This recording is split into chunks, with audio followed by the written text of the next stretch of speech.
Alright, today's date, September 16th, 2025, time is 4:35. Call to order this meeting of the Budget, Finance, and Administrative Committee. I will begin with a moment of silence.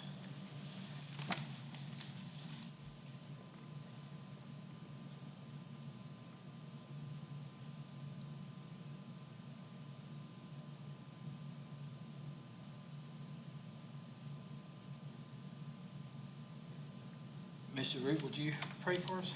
Yes, sir. Pray with me if you'd like to. Oh, dear Father, thank you for waking us up today, for giving us this day and this moment. Really help us not to take it for granted. Each day is a gift. Each moment is precious, and help us to live it that way, to live it fully. And your word says a whole lot about the use of money, the handling of money, and our kind of orientation towards money. It says we meet during this budget committee, help us to have that notion of stewardship, to give council the wisdom that you would have them have for the use of the money, for really just being good stewards over the county funds. By your wisdom and in your name, I pray. Amen. Lily, I'm going to put you on the spot. Would you lead us off in the pledge? I'll help you.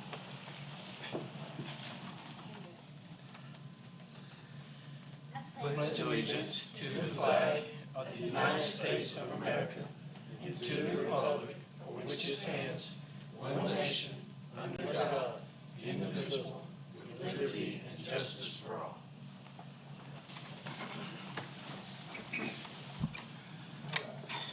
Next, we have approval of the May 6th, 2025 regular meeting minutes.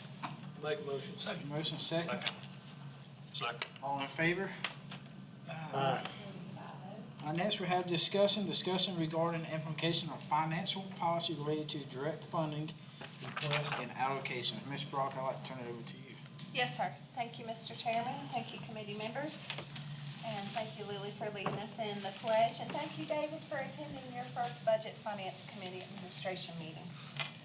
So as we have been discussing over the last several months, more consistencies in financial reporting and allocations of county funds to different agencies, including rural fire, nonprofit agencies, the farm center, and any other agency that the county provides funding for. We would like for council to go through this policy with us so that we have a council-approved procedure and a document that we can provide to those agencies and any agency that receives county funding, so that we have a training tool to provide to them as to what the county expectation is, what the laws are, and then how we can assist those agencies in utilizing taxpayer funds in the best effort of Oconee County. I took internal documentation, a policy that was written for emergency services, I believe, in 2006. There was another policy I found from 2019. And essentially, they were fragmented policies. And this draft attempt here, was one, to utilize policies that every agency had already at least seen. So we're not throwing a whole new policy out at anyone, and that the language and the requirements for that could be loosened to the point where everything was still within a regulatory confine, but not so strict that it regulated what kind of pen anyone had to purchase with those county funds. I had sent the draft to you. I don't know how you want me to do this, Mr. Chairman, or any member of this committee. I'm happy to go through those things. Essentially, what it is just a reporting of expenditures on a quarterly basis. That reporting can be an email that says we expended all funds on 10 tanks of gas. Documentation for cash accounts, they have to be held in an FDIC insured. Banking institution must handle county funds in a manner consistent with local, state, and federal regulations, specifically including regulations for the Department of Revenue and the IRS. Agency has ultimate responsibility for ensuring the funds are controlled and spent in accordance with the policy. Again, this is being derived from there being fragmented discussions over the years. There may be one standard set policy for this and one standard set policy for that, and none of them that I could find have ever been approved by council. This is just a centralized guiding document for such. We did add the FOIA requirements in there because these agencies and stations would be in receipt of taxpayer dollars. Expenditures can be approved up to 25, where they would require a vote or a majority of a membership of an agency or station. Essentially trying to keep the freedoms that exist within those agencies to be able to utilize county funding in a way that is most beneficial to the service that they provide, while at the same time providing some quote-unquote guardrails to make sure that we're within the confines of how the fund should be used. I'm happy to keep going through these. Well, I've got some general points first. Yes, sir. I don't see anywhere about petty cash fund. I don't want any, our money used for petty cash. Okay. We need to address that. If somebody goes buy something they won't reimburse, it's gotta be a check, which means they gotta take the money out of their pocket first. If they want petty cash, they can get donations and fund the petty cash with their donations, but not with our money. Petty cash is too easily put in people's pockets. Both of those seem very logical. Thank you, Mr. Elliott. And then I've got some individual points, and we're gonna go down the different bullet I'm happy to points. go down those. The one that I had left vacant, I believe Mr. Reed may have some cleanup comments as well. I did leave one, number 17 on the second page, had a highlighted XXX on it. So internal county policy, if we have 3 times missing receipt, then you're typically cut off from making an expenditure for a period of time. That period of time is dependent on how much it was. If you lose a $2,500 receipt, typically we make you go back to wherever that receipt came from and do everything in your best effort to get a copy of that receipt. If it's $2 for a screwdriver, we make you write a memo, and then the department head or administrator, if the department head is the one that loses the receipt, has to sign off on that. We are talking about supplies and materials, and that's why I left this one highlighted. I do not believe we should be as punitive as to say 3 means nobody can purchase anything for 30 days, because that may not be feasible, especially in the beginning. There's a transition period we have to be able to provide, the county be able to provide a resource to any agency as to the adherence to this policy, and every best effort will be made. But I just wanted to leave that one highlighted, because I wasn't sure if a 30-day standard was reasonable in this instance. You know, county employees and county staff are trained, and we work here in this process on a daily basis. There are a lot of agencies and stations and squads that wouldn't necessarily have the same amount of training, however thorough we were on the onset. So you want to go bullet by bullet, Mr. Everett? I don't have a point on all the bullets, but Okay. you guys might, I don't All know. right, so we'll just go down, if anybody has anything for the first, does everybody have your paperwork with you? Yes. All right, so the first bullet under general financial policy recommendation, do I have any heartburn with that bullet, or anything you'd like to change, additions? What about bullet number 2?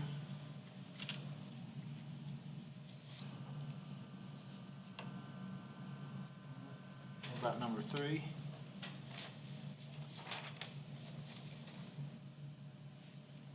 Four.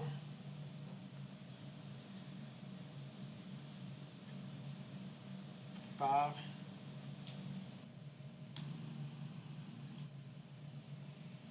6. Number 6 and number 7, how do we pick 2,500? I'm sorry? Why 2,500? That is the state policy. That's the state procurement policy. The county adheres to that same policy. So state policy that,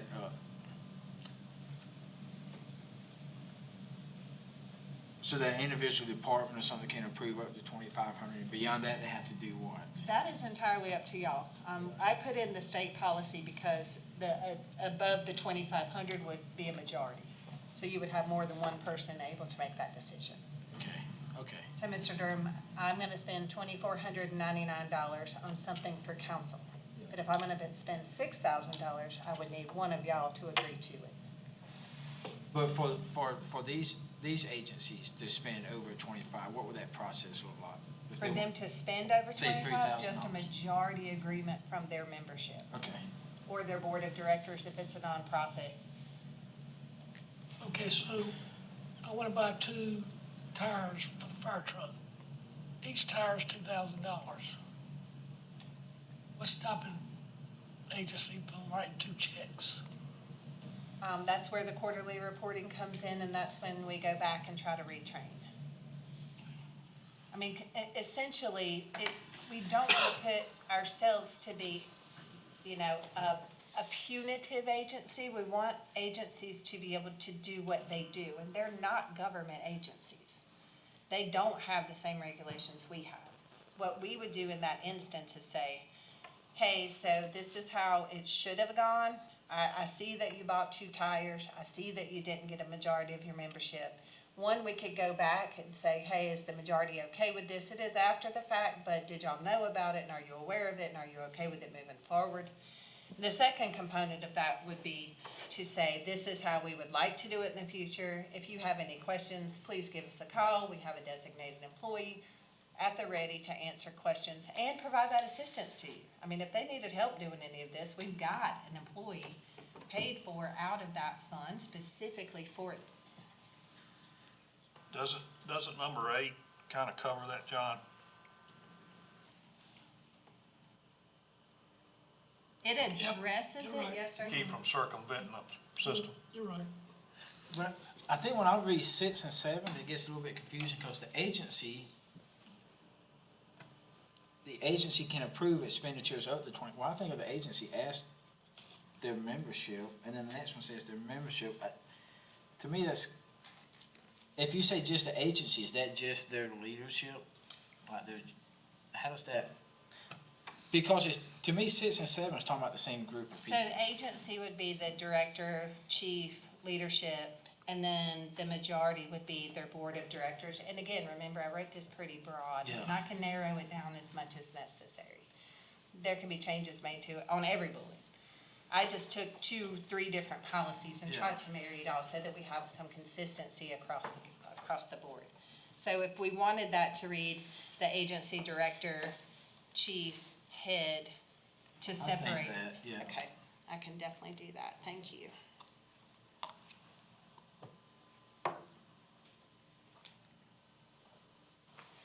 And their membership alone may have more restrictive controls within that. A lot of them do, and a lot of our, the agencies that we provide direct funding to, Rosa Clark, for instance, and I'm gonna bring that one up, because they do an application every year for their funding, and their application packet is like this thick, and of course, they have a board of directors, and they have federal regulations, and they have state regulations, so they're super, super regulatory.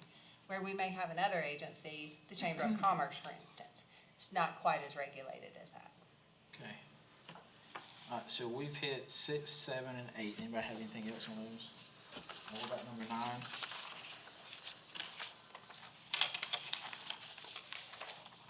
It's kind of hitting on the same talking point. So you used that definitive language in 9, like the head of the agency. I did.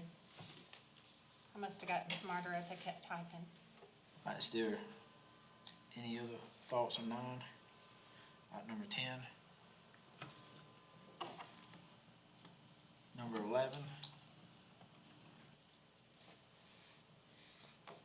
I wouldn't say encourage. I mean, do we want to make it a requirement to have 2 check signers, or? So we have. That can be aggravating too for small purchases. I don't mean 2 people are required to sign each check. No. I mean more than 1 person who's authorized to sign a check. So if I'm on vacation and I don't have another check signer, they're out in the cold, right? No. So why don't we say they're required? Because that would mean 2 people would also have access to the records, so. You would want somebody else to be able to log in or whatever and look So we and see want what's that going to on. be required. And then do you want me to clarify, to authorize signatures for checks, not dual check That's- signing? That's right. Okay.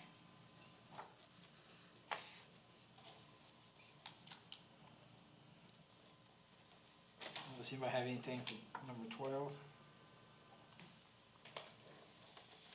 13? How we gonna make sure they reconcile the bank account? We'll get copies of them. Should we say Most of our that, should we say agencies that in here? are Should we pretty say that? good. So within the quarterly reports, we can have the bank statement submission with that. Yeah.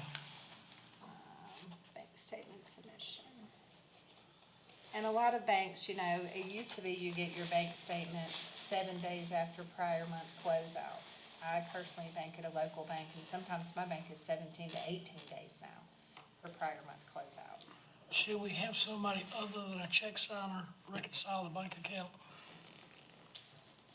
Yeah, so typically, and I did not do 100% search through the agencies that we provide direct funding for, but most of these agencies, everyone that I found, but I did not do 100% search, have a elected treasurer. So it would be within that person's responsibility. But is that treasurer also a check signer? We could include that language in here if you I want. don't want the reconciler to be the check signer. Correct.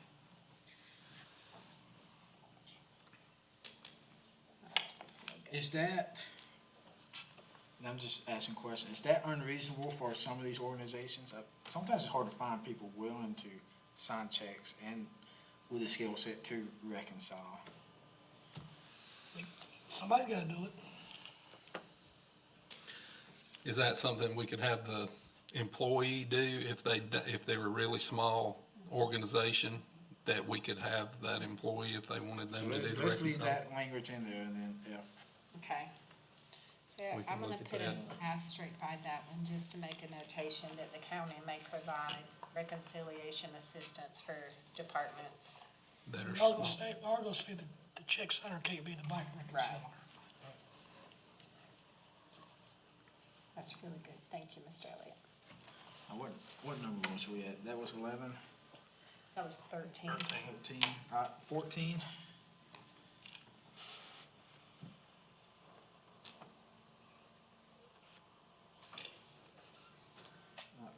15?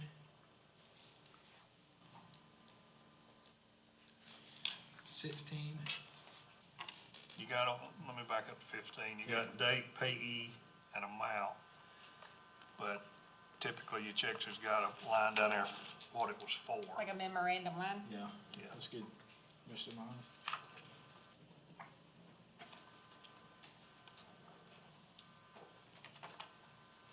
All right, 16, Mr. Chairman, if you don't mind, can I go back to 15 and Yes, ma'am. just add something? For utilities, is it okay if they include an account number in that memorandum? Yeah, I was gonna say an account number, Okay, or okay. account number or receipt Okay, number, whatever. okay, thank you. all right, 16,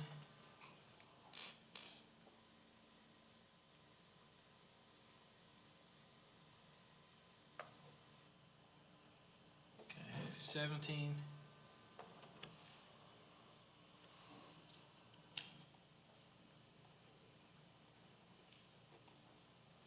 So the last XXX, yeah, So is that number 17? yep. So my recommendation was to essentially say 3 incidences. The first event shall result in the county doing an on-the-spot audit at that time of that expense. If it is if they can't find a receipt and they have the physical thing that they purchased, if they purchased a coaster and they come to me and say, hey, here's the coaster at Walmart.com, I bought it, it was $2.19. The purchase was $2.19. And we just say, hey, we're gonna print this screenshot here, or whatever the closest that they have. We're not buying exotic fruits and eating them. Most of the things that we purchase, or any agency purchases, is either a goods or service, which can be traced back to whoever provided the good or service, or is a tangible good that you can hold in your hand. I really think we should do a step 1, we'll write a memo, they bought a coaster, they lost the receipt. Step 2, we wrote them a memo, made them write a memo and say, hey, we gotta get better with this. And then step 3 would be we come in and do some hands-on training with them to say, hey, these receipts are super important. And I think it could be leveled on the cost of the item or the good or service. I mean, if you're talking a $2 pen or $250 tire, as Mr. Elliott brought up as his example, those are 2 very different things. And the larger the expense, the easier typically it is to trace. Yeah. So that XXX shall end, so what shall we do then? Do y'all wanna do first, second, and third offense? Well, you got first, you got three, yeah, you can Right. do first and second, but the So first- third, what's after the third? Third is the county would have to sit down and do some better hands-on training. Do you freeze their accounts while it's being done For the training period, for the three? If they have three incidents, I really think that depends on the severity and the cost of the item. I mean, I understand that everybody is responsible for taxpayer funds, but I also understand that we have, especially in an agency where you have a group of volunteers, none of them are accountants, none of them are tax experts, none of them. I mean, I do believe we should have oversight, obviously, but at the same time, we don't need to have a punishment that is 10 times worse than the crime. And How it about goes on. this, how about, on the third time, the training, and then for it to be brought to, for whatever committee it would be, if it's some organization, non-emergency service, it could be this committee's For responsibility. consideration. Bring it to that committee's chairman for consideration. He can put it on that committee's agenda to discuss. I like That it. way if it's- I like it. And if it's already handled, then the chairman of that committee can say it's already handled, it doesn't require action. That's reasonable. And I think for anything over like a $2,500, that would be a freeze. That would be like, hey, I need to call this committee chairman right away. This is the third time of $2,500 purchase. There is no receipt. You know, we're now hitting into criminal range at some point. Not that anybody's stealing anything, but that amount of money unaccounted for by receipt. And that's when we say, okay, until we can get in touch with that committee chair, we're bringing this to committee. We'll just have to have some flexibility in that instance. I honestly don't think we'll get there, but just. It just allows some reason to come into play if it's three, but also gives the council oversight if this is a bigger problem. We need to. Okay. Everybody good with that? Number 18. So when you say credit debit cards, you're talking about personal credit and personal debit For that cards agency. from that agency. But that would not be linked to the county funds. Would you reimburse that with a check? So or- for agencies that receive county funds, most agencies hold their county funds in a separate account. So if, I'm gonna use Rosa Clark again. They have local allocated funds, they have federal allocated funds, and then they have interagency funds that they utilize. Those three funds never commingle. So if they're gonna pay their utilities out of the county designated fund, and they pay it on a credit or debit card, it would be from that county fund. Okay. Rescue squads often will have a credit or debit card. Fire has credit or debit cards. I mean, Is it, I mean, that sounds like a Either. best practice. Do we want to dictate that practice, that they hold the county funds in a separate account? they do now. They do? I They're mean, required to. We've got one of those, one of the points, right? Yeah. That's one of our points. Okay. Yeah, they're required to. All right. Do we want to clarify the language on that at all? What I we guess to wrote? make sure it's known that it's, Okay. for that, from that account. Okay.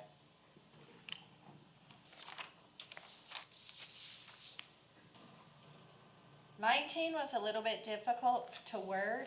So we do have members of agencies, this one is specific to fire, where we have, a volunteer at a station who also does like all their lawn care. Or he's a plumber on the side and then fixes a plumbing problem.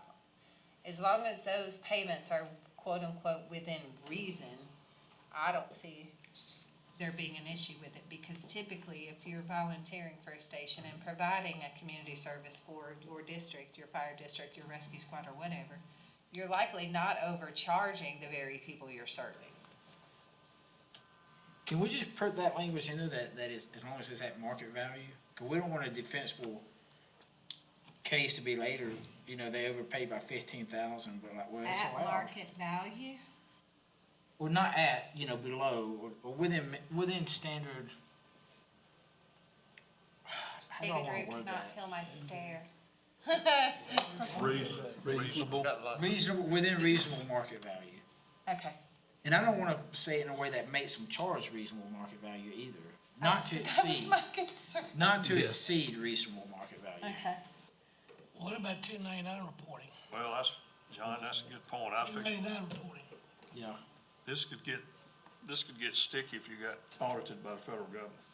Yes, There's no 1099 forms for whoever got We need to paid. require 1099s for this. I don't believe I addressed 1099s on page one.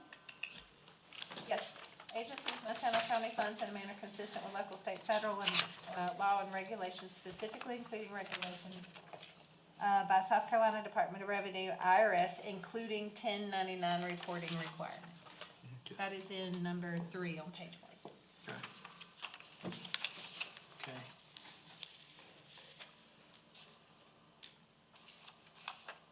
All right, so the reimbursement one for number 20, Mr. Elliott, you just wanted to add the caveat that reimbursement shall be made via check only, Right, is that correct? right.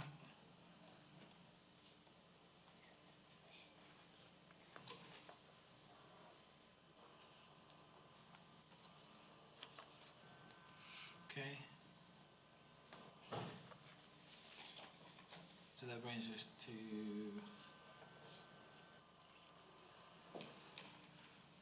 Did that cover 20 or 21 or both?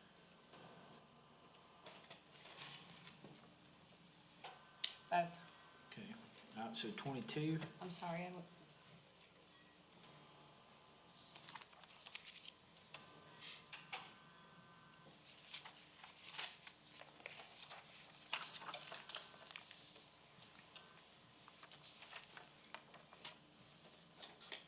so I mean, they changed funds for some sort of reimbursement. Right, if they're moving it from the county account to the other account. But there needs to be some kind of, that needs to be provided, you know, with a receipt transaction as well. or an explanation of. Just as, I mean, just the same as a Corrective as a measure. purchase.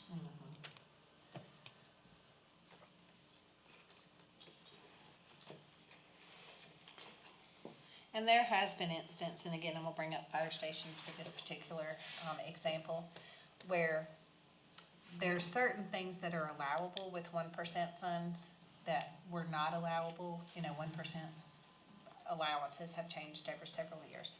And a few years ago, there were things that were made not allowable for 1% funds. And all of a sudden, we're like, hey, we should reimburse that fund back because it was an inappropriate use of that fund. And you can go back and make corrective measures. Any of the ID can go back and make corrective measures for those. I think an explanation of any kind of correction would be reasonable. Okay. All right, so that moves us on to examples of allowable use of funds. These are just examples. This is not a comprehensive list. These were in an original fire and rescue financial policy that I found. I think this one was from like 1998 or 99, somewhere in there. I cleaned up some. I think this just is a more or less guideline, guardrail. There's nothing on here that has to remain on here. There's nothing on here that is married to anything else. I just wanted to give a list of all of the things that are possibilities for expenditures, so that the broadness of it would be clear, both to receiving agencies and for council. Does anybody have any comments on that list of examples? I got a question. Yes, sir. Can we discuss the sheriff's budget that we pay?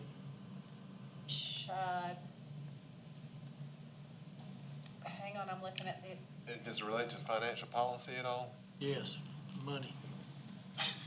I don't know whether y'all noticed it or not, but the governor gave $29 million to pay for resource officers at schools. Is that gonna sort of go into that, the expense for the sheriff's department, cutting some of our expense out?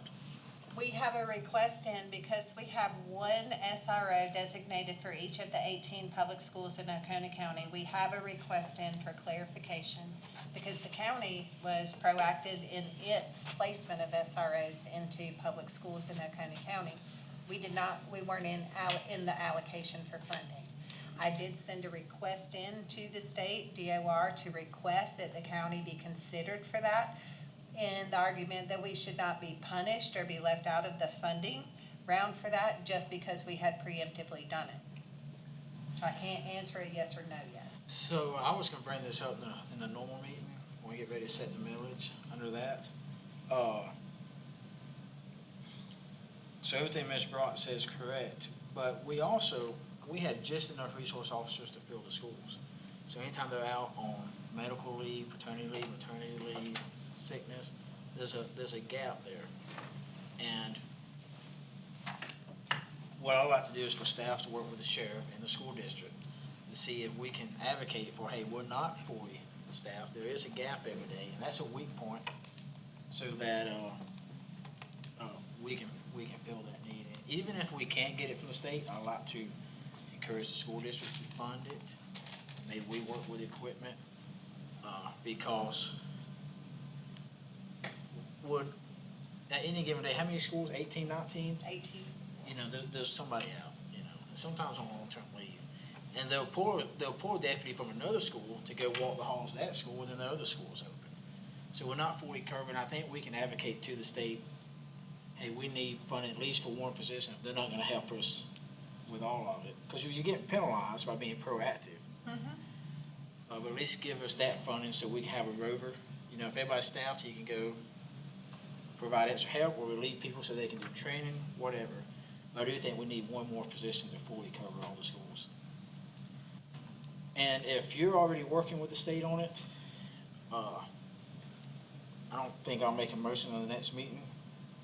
But I do want to say that the school district, I didn't want to say on record, the school district, even if we don't get that money, they need to work towards funding that position. They funded the rotating metal detectors, which I'm not sure how much effective that is. I mean, if most of these school shooters, it's not a random act, they plan it, so they're just planning on another day. But they say the best way to stop a bad guy with a gun is a good guy with a gun. And if on any given day a school doesn't have a good guy with a gun, that's a problem. So I like for us to work to get it funded. If not, I like to encourage the school district to fund it. And I like for us to help fund it by providing the equipment and all the other things that goes along with that position. And I'll just touch on that, Mr. Hart. The cost of vehicles and safety equipment, necessary ancillary equipment for a first-year officer is right at $99,000. That does include the vehicle.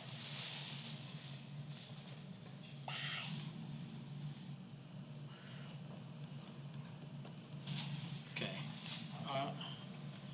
So I won't make a motion, I won't bring it up. If you're working on it, just keep us informed, and then we'll move on from there when needed.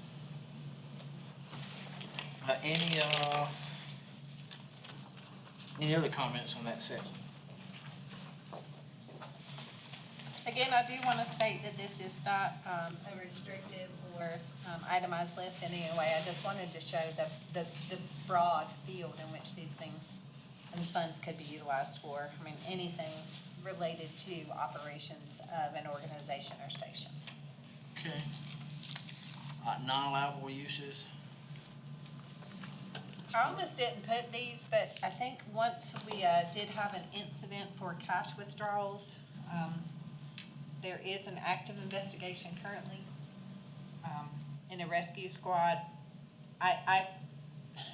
These feel like, to me, they ought to be common sense, but I also feel like I would be remiss in not listing them. Is there anything else anybody would like to add as a defense? Any illegal activities. Okay.